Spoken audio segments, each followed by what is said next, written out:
Today, we're thrilled to introduce Karina Stewart, co-founder and one of the two brilliant minds behind the multi-award-winning Kamalaya Wellness Sanctuary in Koh Samui, Thailand. With over 4 decades of expertise in diverse Asian healing and spiritual traditions, Karina has garnered recognition as a leading authority in holistic health and well-being. Her visionary approach blends Eastern and Western influences, making Kamalaya the foremost sought-after sanctuary. Having received over 40 industry awards, Karina's accomplishments speak volumes.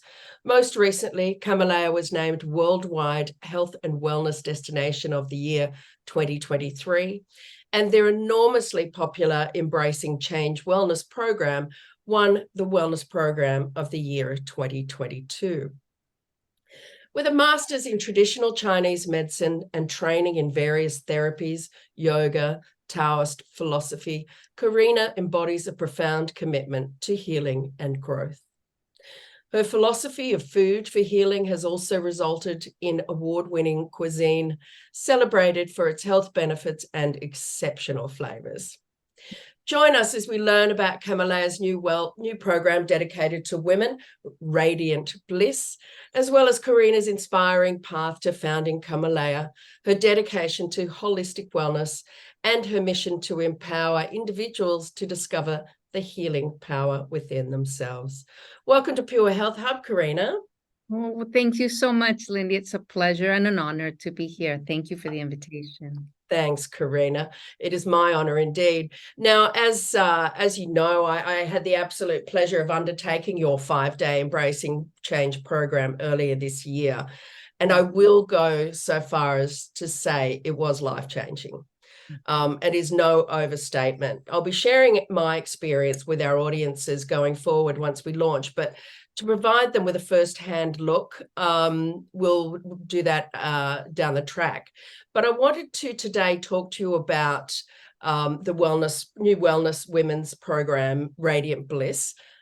Getting my words muddled, but we'll be right. You're good. You're good. But first, I want to share more about yours and John's vision for Kamalaya when you started almost 2 decades ago. So let's start with that. Now, wellness retreats are about practitioners and healers and treatments and classes and nutrition and exercise. But what often is understated is the setting and the atmosphere and its influence on your experience while you're there. So one of the things that struck me when I arrived at Kamalaya was how well integrated the property is into the environment. It's almost hard to see where the jungle starts and the property finishes in a good way. Everything felt like it was meant to be there. From the street, you would never know. Now, can you tell me a little bit more about your vision for the design and development of Kamalaya Sanctuary? Oh, yes. I mean, thank you for highlighting that, because it is one of the keystones for Kamalaya. And it's basically that both my husband and I have an immense respect and love of nature. And from each of our traditions, him having been a monk in the Himalayas, a yogi monk in the Himalayas for almost 20 years, and myself with the Taoist studies, we both really felt that the healing power of nature had to be paramount, not just a nod to it, not an afterthought that you then brought back in, but right from the onset, this respect, this appreciation, and this love of nature, and really bringing the first element of healing being nature. So we made sure that the architect, who was a magnificent Australian man by the name of Robert Powell, who unfortunately is no longer with us, but did do our extension in 2015 with us as well. And he really grasped this. He had spent time in Japan. And if you know a little bit about Japanese architecture, they really bring this to a high art where the boundaries between inner spaces and nature are blurred, right? They're very easily with screens and sliding doors. It's soft boundaries, soft edges. And so he understood it from that background. We understood it from our background. And together, he was able to really interpret this key principle that anchors Kamalaya as far as the land, and the architecture and the design. So we actually transplanted hundreds of trees, kept them on the property beside us, which was undeveloped, in order to be able to preserve them. Of course, some trees cannot be moved. I mean, they're just so interwoven, but the ones that we could, we felt they had survived very well in that terrain. It's not easy terrain. It's a lot of granite boulders. It's hot. The soil is not particularly, how should I say, fecund, right? It's kind of dry and rocky. But then we retransplanted them and almost 100%, not quite, survived. After waiting for 2 years to be retransplanted. And I have to say that to begin with, we had an extraordinary piece of land to work with. You know, you've seen it. We have sunsets and we have sunrises. We have these incredible views of the islands and the mainland that invoke the setting of a sort of a Chinese landscape painting. And it's a tropic, so the vegetation is lush and again, it's fertile, it's very vibrant. And so you have a lot to work with, you know, we're already to begin with. Well, you do, but it's so sensitively done. And I think the warm embrace when you arrive is really clearly something that can't be underestimated. So, bravo on what you've done there. All right, now let's get to this really exciting new development that you have now, Radiant Bliss. Yes. From pre-pregnancy to transitioning to perimenopause through to managing the menopause. This program targets women going through each of these adult phases. Yeah. Now, could you explain the program? I won't make you do the whole lot, but if you could highlight the key elements that women will truly benefit from and that is designed exclusively for us. Absolutely. Excuse me. Sure, I'm a bit like that too at the moment. Yeah, this morning I woke up better, but yesterday I had a very scratchy throat. Excuse me. I know. Don't worry. I'll be fine. I have some water here, which I'll be sipping. Some of that beautiful tea of yours. Yes. Oh my gosh. I came home with so much mulberry tea. I just adore it. Isn't the mulberry amazing? Beautiful. It's so good for you. We can talk about that later. Yeah. I am a passionate advocate for women's health. In fact, when I studied traditional Chinese medicine in Southern California at a school where the training is a 4-year program, where traditionally in some places in the US, it's 2 years or even 3 years, but mine was 4 years. And at that time, my mother herself was going through menopause. So I became very interested in what traditional Chinese medicine had to offer. Her menopause was quite difficult. And as a daughter, you could understand, I wanted to help her. I mean, I was studying something, excuse me, and I felt like I need to see and explore this further. And I ended up learning a lot that could be helpful for her. And that had always stayed with me. In addition, I was myself in my late 20s. I think I graduated when I was 31. And I had different health concerns. I had different needs as a woman also, and as the daughter of my mother, but I was in a different stage of life. And I learned a lot about what I could be doing at that time in my life to make sure that by the time I hit menopause, it would be smoother. It would not be so traumatic and difficult.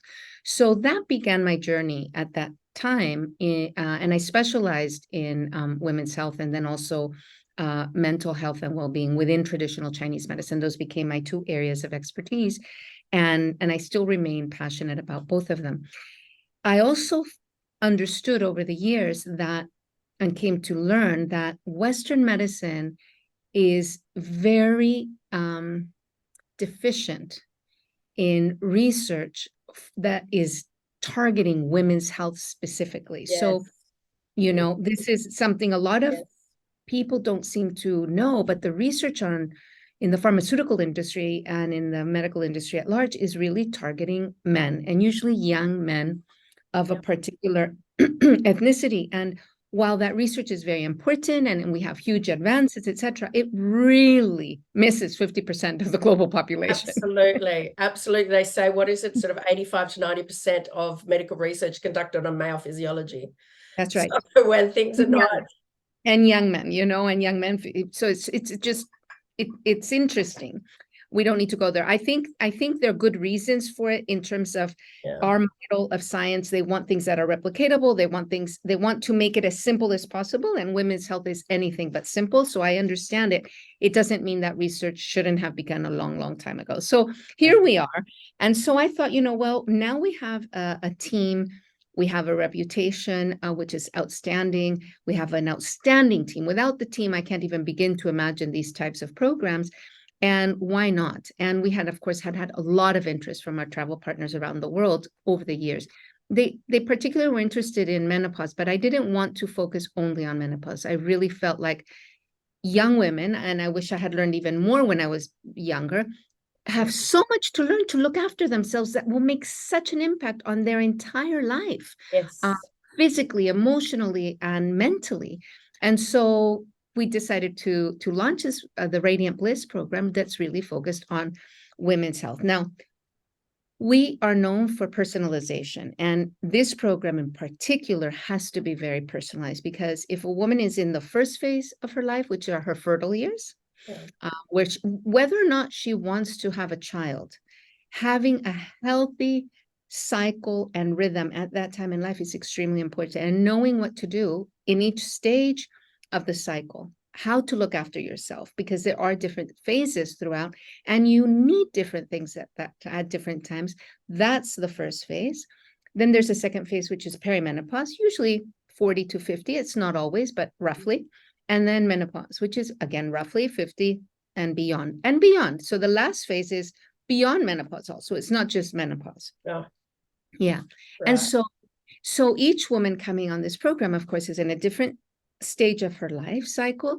And on top of it, she has a different medical history. She has a different family history, and she has different wishes. Some women, maybe they want to continue being career women and aren't really looking to have a family, but want to keep that option open. Others might be ready and preparing for getting pregnant, and even if they're in the same cycle of life. So the personalization, and then we're educating as well as giving treatment. So you can imagine that in 8 days, which is our minimum, 8 nights, you will get a lot of benefit, but you also will get immense resources and tools to continue Yes. your journey back home. And that's the key. Yeah. Of course, we cannot work miracles in 1 week, a Yeah. little over. That's not possible. But enough happens and gets things going in the right direction. And then with the tools, the information, the education, you can really build on that going home. So that's this program. And we've already had a mother-daughter come through. We've had an Fabulous. independent traveler come through, and I think it's being very well received. And I imagine it will continue to grow very rapidly. I think, this is just brilliant. And I think you're right. It is about learning from a much younger age, in their 30s, 20s, but, 30s Yes. through, because what happens then is very much impacts what's going on later, right? So, Yes. Our generation was very much about ignoring all of those things over the years. And then you get to menopause and it's bang. And it's not just physical, it's emotional, it's, psychological, it's all of those things. So I think helping women from a much younger age understand more about what's happening, and because we all are different, because talking to your friends is great, but they might have a completely different view, right? So an experience. So and that personalization, I have a friend, and I bless her. She has a constitution of an ox. yeah. She just I hate really, those friends. my gosh, and she can go through things that Wow. I would pass out, right? And she Yeah. really is hardy. Yes. But in other areas, she's more sensitive than I am. She's very prone to allergies, right? So even staying in a hotel room, she gets allergic because of all the Right. dust. Comes And out some way. it comes out somewhere. But for example, let me give you one area in which many women don't know. But for example, we need more sleep than men, and that has come out in research now. Now, my entire life, I didn't know this until I was researching more for this program. So we need between 8 and 9 hours, and men need between 7 and 8 hours. Right. And I can tell with my husband, I cannot keep up his rhythm of less sleep without paying a huge price in my Yeah. capacity to be sharp and focused and energized and emotionally calm and steady. When the Yeah. sleep, I get cranky. Yeah, absolutely. Absolutely. And I think, that was the other thing of being in your 30s and, running businesses and having kids and, trying to be a good wife, mother, sister. Yeah. Is that you don't get as much sleep, right? And that contributes to a whole, we totally underrated sleep for so long. Yes. So it's a really good, lesson to learn. All right. So let's then talk about the difference between East and West. So in the West, of course, the menopause is almost viewed as an end of life, Yes. which is tragic. Yes. And then in the East, it's viewed as like a new beginning. So as someone who's been through it and is on that other side, I can certainly vouch for it being a new beginning, albeit with some challenges. Yes. But it does feel more like a rebirth of sorts. How do we get to this point where the West thinks that this is the end of all ends for women? Well, I think that, first of all, it's a beautiful question. I have not been asked that question, and I love it because I have to say, well, first of all, let me also backtrack. You look amazing for having already gone through menopause. You have gorgeous skin, you're vibrant, your eyes are sparkly. Lighting, I think. Thank well, you. I wouldn't underestimate that. You do look terrific. And I think you It's feel definitely really the Kamalaya touch, I think. maybe. But here's the thing. It comes down to, what does a culture value? Yeah. What are the values of a given culture in a particular period of time? There was a time in China where foot binding was considered, an ideal, for example. Now forget, that it was painful, et cetera, et cetera. It was a sign of delicacy and fragility and petiteness that was valued, that women had to be fragile and like a porcelain cup, like a beautiful porcelain piece. And we can be critical, but, look at our culture. Look at us injecting ourselves with fillers so that our lips are 3 times as big as what we were genetically born with, or our breasts or our buttocks. So we can be, let's just look in our own backyard first, right? Yeah. So when at this time in history in Asia, still, and it is changing everywhere in the world, but age brings wisdom, brings experience, brings resources of a lifetime lived and the learning of a life that has been well lived. And that is valued. Aging, not in terms of becoming old, but as people age, they are valued in Asia still. And that, it's not, I'm not idealizing it. I live in Thailand and I travel a lot in Asia, and it's still, this part of the world, you're still visible as a woman over 50. Of course, you may not be sexualized or objectified in those ways, and again, if you're a woman who's wanting to be seen that way, that you'll feel it's sorely lacking, because they also value youth and beauty and like every culture, but they have values that still value women aging, men aging, and it comes down to family and the contribution within a family context, because the families here are very important. So with the family remaining a strong value, then age is valued, because the grandparents and the great-grandparents still have a lot to give. Maybe not immediately to their children, because the children are now in charge, but to the grandchildren and the great-grandchildren. So, and they invest in that. They do it here in Thailand, they do it in China, they do it in all of Asia. In the West, I really don't know when it began, and that's not really the point of the conversation, but I think we really have become a disposable culture throughout the West, especially in the United States, probably more than anywhere in the West, and youth above all. And that mark of what's youthful keeps getting younger and younger. I mean, I know young women in their 20s are doing facial procedures. It's scary. It's shocking. It is. I live in an area that has a lot, actually, now on the sort of Gold Coast of Queensland now. And it really, I just want to cry at them. These beautiful faces completely. And they're so young, and you think, my gosh, you don't need to do anything. Like, no. So that pressure of remaining youthful, and again, the invisibility that comes, is because the value is very much on the surface. So the wisdom, it is about the wisdom, right? I mean, there is a respect of value in the wisdom as we get older. Yes. But we don't respect that here in the West. And I guess maybe it's because that the family networks aren't as strong as they once were. I'm not sure. I mean, maybe that's what it That's, is. for me, that seems to be one of the areas, because if you think about where the elders make the greater contribution, it's in a fabric of society, the Yeah. family and the extended family and the society. And the more that is eroded or frayed, the more difficult, as we get older, it is difficult to participate at the same speed, at the same rate. Things are happening much too rapidly Yeah. if we're competing against a 20-year-old, right? But we have so much more to offer in other areas than a 20-year-old. So I think that it comes down to the values and what the values are of a given culture. But I also wanted to return to you mentioned something about a renewal or a new beginning, A rebirth, yeah, or a new rebirth. beginnings, or yeah. So this is something that I'm very, very passionate about. Yeah. My 50th birthday was my absolute favorite birthday until a later birthday. But literally up until that point, you can think, oh, my 18th or my 15th, or no.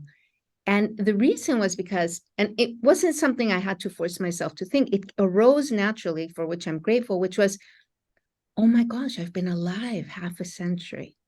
Yeah. The idea that it was half a century hit me. I think that's when I broke down and cried, but yes. For some reason, for me, it became the most liberating thought and feeling.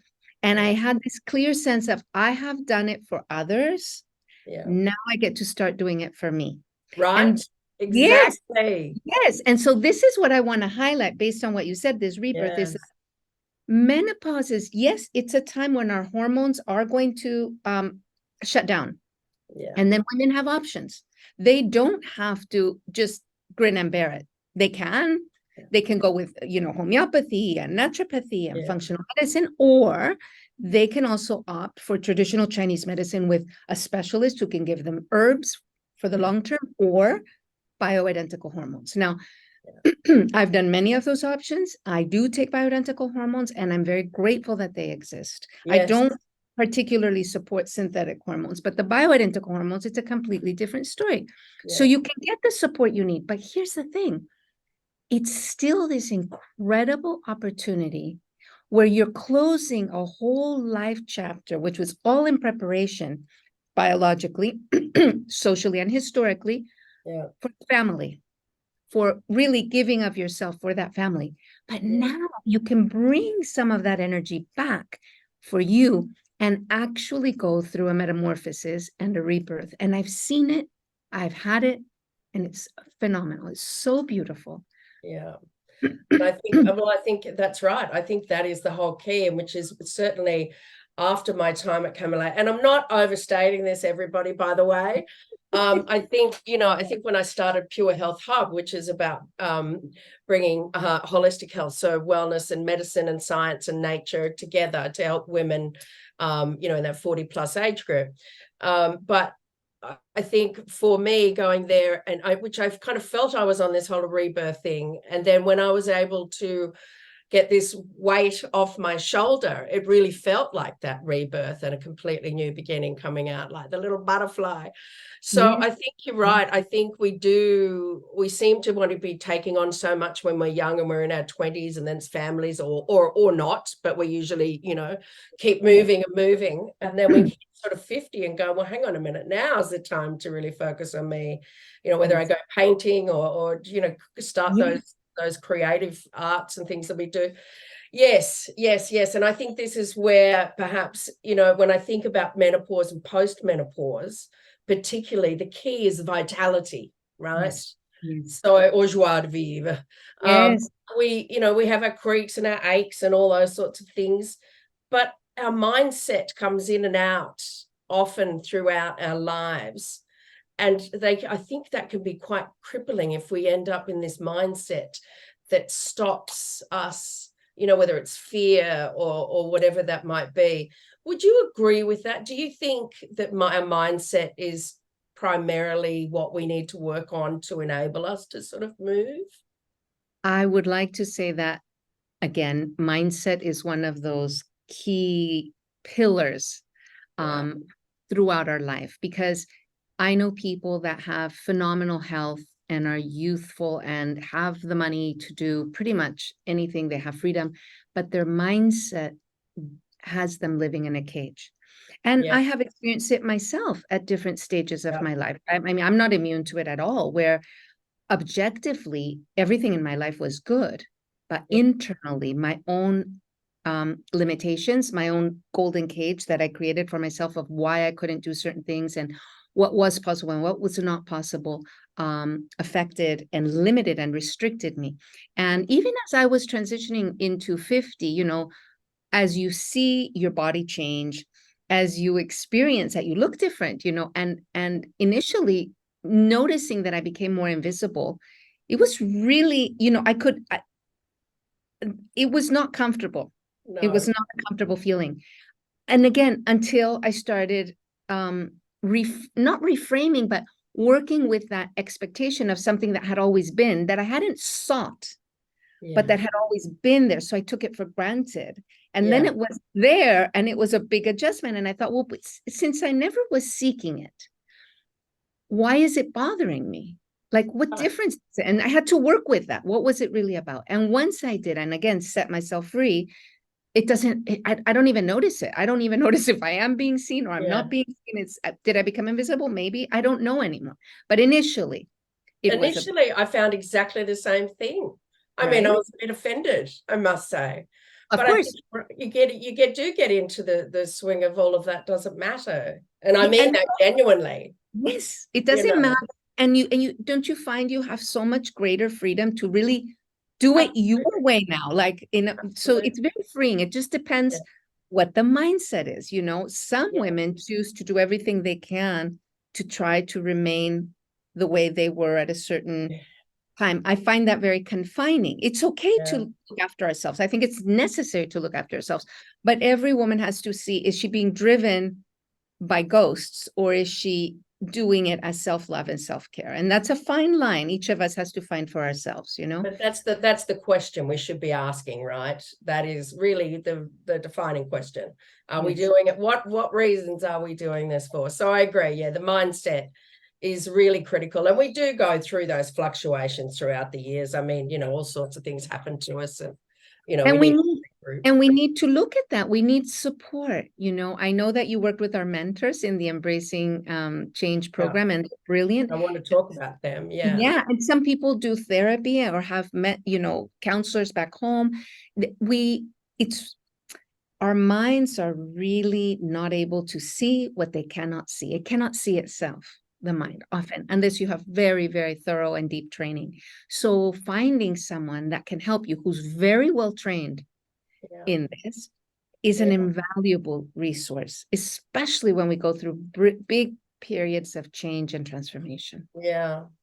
I think, you know, one of the significant elements, as I said to you before, was was Kamalaya's life enhancement mentors, which for me, as I said, shifted, Raj shifted something in me that I'd been hanging on to for way too long.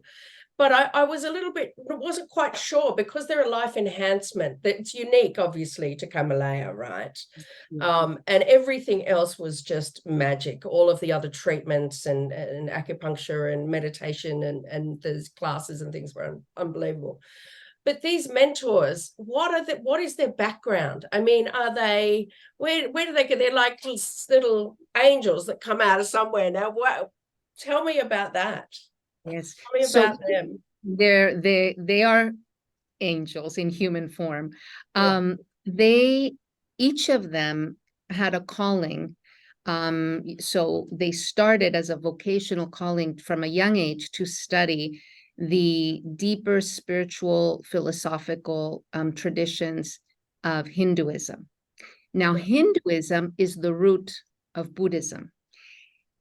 So there's religious Hinduism and religious Buddhism, but then there's also the philosophical component, and they're very similar, where they have a deep, I'm talking beyond the religious component, right? Beyond Yeah. the rituals and all of that. It's the essence, which is the understanding of the science of the mind, but not the Western science of the mind, the Eastern science of the mind, the true nature of the mind that will be true for all humans.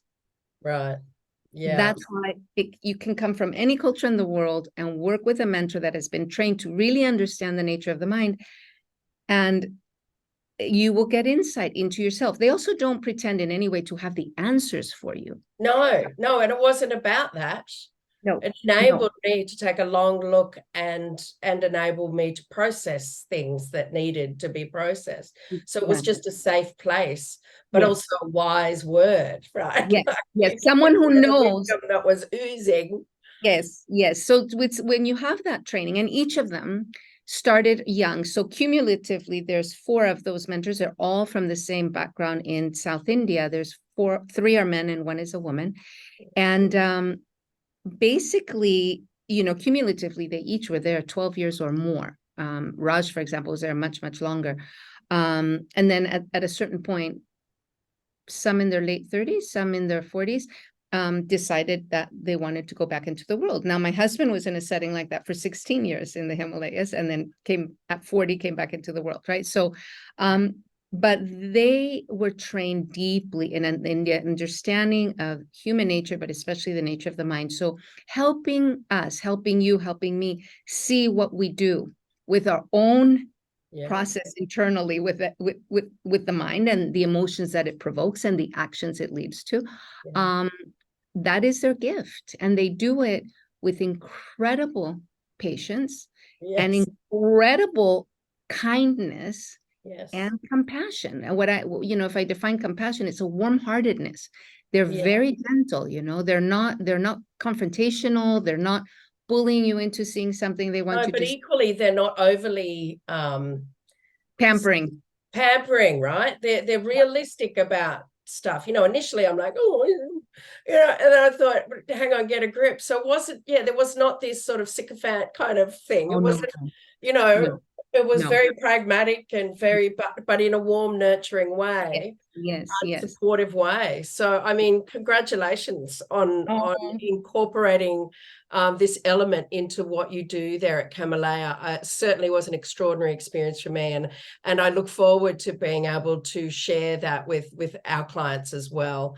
Karina, I want to thank you for your time today. I'm eternally grateful. I know you're very busy, but it's been great to be able to share your view and perspective and philosophy with our audience. So thank you.